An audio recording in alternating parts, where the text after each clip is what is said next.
Assalamualaikum, jumpa lagi di channel aku Madi Arek Style The Boss. Dan hari ini kita berkongsi lagi ilmu, mana pengalaman itu berdasarkan apa yang aku lalui ya, menggunakan motor two stroke. Jadinya aku boleh kongsikan kepada newbie two stroke, newbie two stroke. Bagi yang otai-otai itu mungkin dah tahu lah. Yang belum tahu tuh, so aku kongsikan pengalaman dan juga menghadapi masalah ya. Masalah pada enjin two stroke.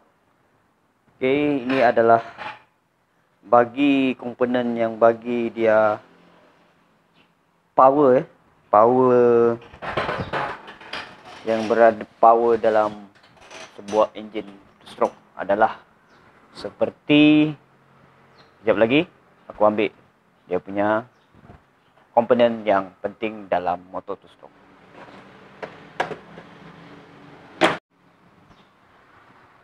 Oke, fungsi rebab ni lebih kurang kalau motor four stroke adalah dia punya valve dan juga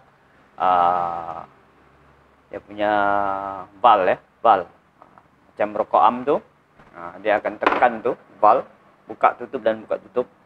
Satu exhaust, kemudian satu lagi untuk minyak. Okey, samalah fungsi dia ni. Cuma dia ni kalau untuk two stroke dia akan masuk sini minyak, kemudian piston akan bakar, kemudian keluar melalui blok, sebab blok dia ada semua lubang-lubang transfer. Kemudian untuk four stroke dia hanya bergantung kepada dia punya head ya. Head itu dipanggil apa pun tidak tahu, tidak berapa tahu tentang four stroke. So fungsinya lebih kurang ni lah. Apabila injap valve piston naik, valve dua-dua akan tutup. Okey, dia turun, minyak akan buka. Nanti dia naik lagi balik, dia akan buka lagi untuk lubang exhaust. Begitulah, lebih kurang begitulah fungsi dia. So perbezaan antara ni tidak jauh lah, cuma ada sedikit. So kalau four stroke dia ada dua valve ataupun dua valve, dia buka exhaust ada dua, kemudian minyak ada dua, dan yang ada kemudian lagi tu ada satu valve satu, dua, satu untuk buka minyak, satu untuk api ya, untuk exhaust. Dia begitu saja, sama lah fungsinya, dia buka dan tutup seperti four stroke. Cuma kalau two stroke dia menggunakan inilah lidah-lidah rebab ni. So itu je lah aku dapat fungsi. Okey, aku ada blok dan juga rebab.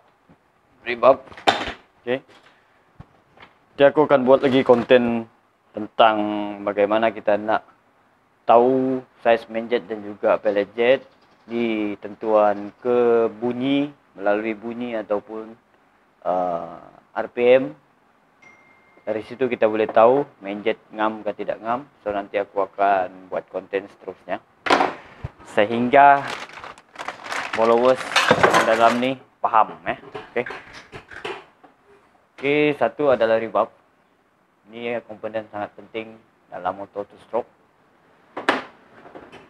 Kedua, mini pull carburetor.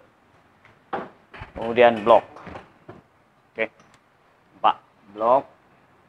Ini aku akan ceritakan punca motor two stroke susah nak hidup susah nak hidup.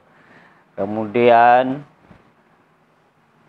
dia hidup pun dia tidak boleh di RPM tinggi ya. Di RPM tinggi dia akan menjadi apa tu?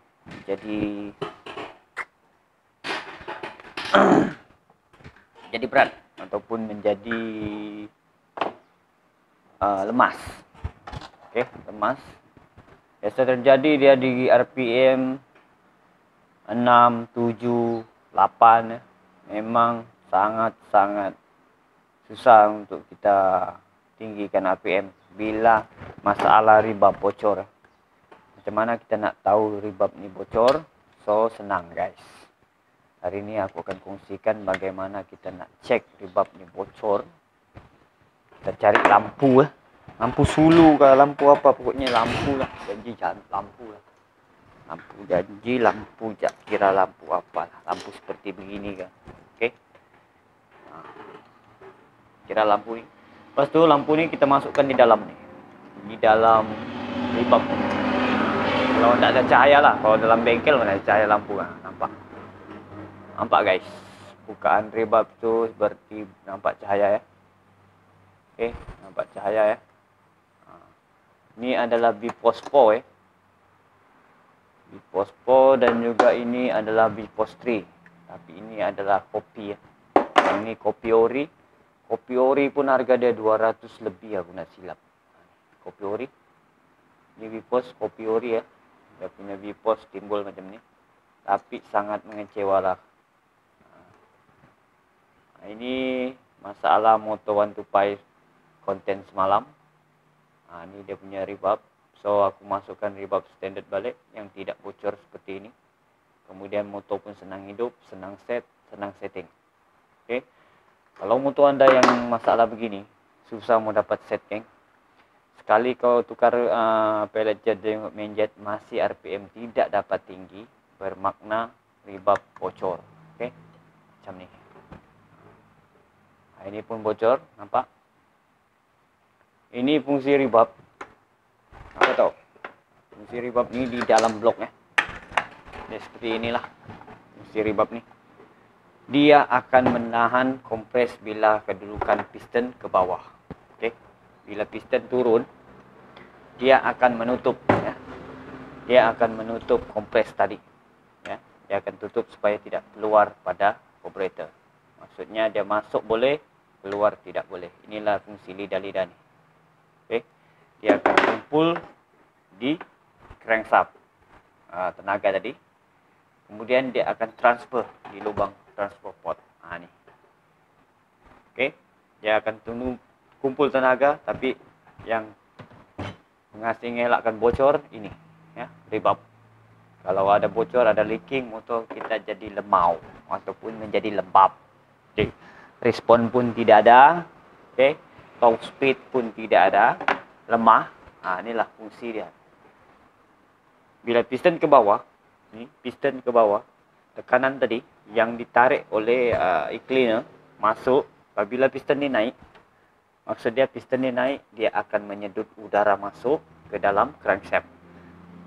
Apabila piston ni turun, dia akan naik, tenaga tadi akan naik melalui lubang transfer untuk naik ke atas. Okey. Kemudian ini tidak boleh bocor. Kalau bocor ni, kompres akan jadi kurang apabila bocor. Satu, dia punya gasket. Gasket atas ni, pastikan tidak ada leaking ataupun bocor. Pastikan minipole ni pun tidak ada leaking, tidak ada bocor. Okey. Kemudian, lidah ribab ni mesti tidak ada leaking ya. Kalau kita tengok leaking ni, kita mau cek apa-apa ribab lah. Standard kah, bipos, kita cek menggunakan lampu seperti inilah supaya senang. Okey, tak macam tu. Tengok kawasan yang bocor ya, nampak ya. Tu ada satu bocor di sini ya, lidah, cuma tidak terlalu banyak. Nampak tu. Bawah, lidah bawah pun bocor, lidah atas pun bocor. Okey, sebelah sini okey, tidak ada bocor. Tapi yang ini banyak geng. Nampak? So macam mana pun jadi power kalau begitu kan. Dia leaking. Apabila dia leaking, dia akan keluar kompres tu melalui sini. Apabila piston turun, dia lepas. Okey, tidak masuk sepenuhnya di lubang transfer. Bila masuk lubang transfer, piston ke bawah, udara yang di bawah tadi akan naik ke atas piston. Okey, minyak tadi akan naik ke atas piston, kemudian spark plug akan membakarnya. Okey, membakarnya menjadilah letupan ya. Apabila piston naik. Okey, dia di bahagian top, dia akan tutup, kemudian dia tendang lagi balik piston ke bawah untuk menarik udara dari luar. Apabila piston di atas, maksud dia ada vacuum untuk tarik udara dari carburetor masuk ke dalam crankcase. Nanti akan ditransfer melalui transfer port ni. So, itulah fungsi ribab. Ribab ni jangan bocor untuk two stroke lah. untuk two stroke tidak boleh bocor walaupun sedikit.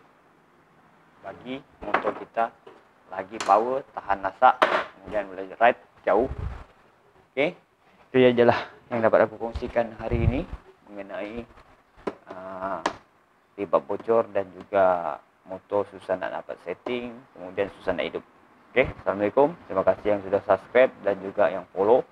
Banyak lagi konten tentang two stroke, boleh komen di bawah, boleh bertanya. So nanti kita akan kongsikan pengalaman kita. Assalamualaikum, jumpa lagi di next video.